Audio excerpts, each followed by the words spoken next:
There's a lot of talk out there around the old MVP, minimal viable product, and I really like it around using it for a business.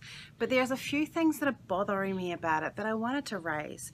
If you're going to do an MVP, a minimum viable product, and then launch it, the first thing you've really got to do is think about what your skill sets are and what you're really good at before you do it.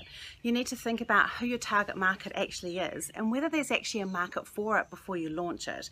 Otherwise, that minimum viable product, which might have only taken you 2 days, was actually 2 days just flushed down the toilet. You need to actually think about those things before you jump in and create. The minimal viable product, that actual thing that you can sell, yes, you're right, it doesn't take very long.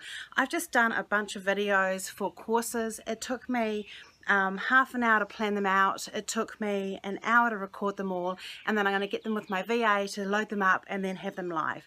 It's really easy to do once you've got the systems in place. However, it's all content that I know really well and I've used before with clients. I know it's stuff that they need, so I don't have to worry about that part of it.